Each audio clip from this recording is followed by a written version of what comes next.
ટકાવારીનો એક દાખલો આપેલો છે કે કઈ સંખ્યાના 20% બરાબર 60 થાય। અહીંયા તમને 4 ઓપ્શન આપેલા છે।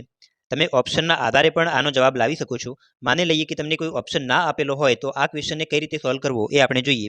અહીંયા કઈ સંખ્યાના 20% એ 60 થાય એ આપણે લાવવું હોય તો ધારો કે કોઈ x એ સંખ્યા છે જેના 20% એ 60 થાય છે।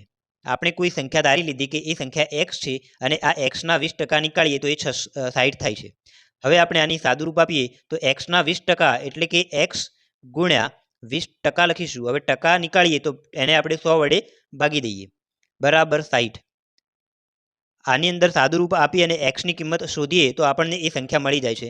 તો x ની વેલ્યુ અહીંયા શોધવા માટે x ગુણ્યા અહીંયા જોઈએ તો 20 પંચું 100 થાય। અહીંયા આવી જાય 5। આ 5 જે છે એ 60 ના ગુણાકારમાં જતા રહે તો અહીંયા 1 વધે બરાબર 60 ગુણ્યા 5। હવે x બરાબર કેટલા મળ્યા તો 60 ગુણ્યા 5 કરીએ તો મિત્રો 6 પંચું 30 અને 1 0 એટલે 300 એ સંખ્યા મળે છે કે જેના 20% નીકાળીએ તો એ 60 થાય છે। ઓપ્શન પ્રમાણે જોઈએ તો ઓપ્શન નંબર એ એની અંદર આપણને 300 આપેલા છે જે આપણો સાચો જવાબ છે।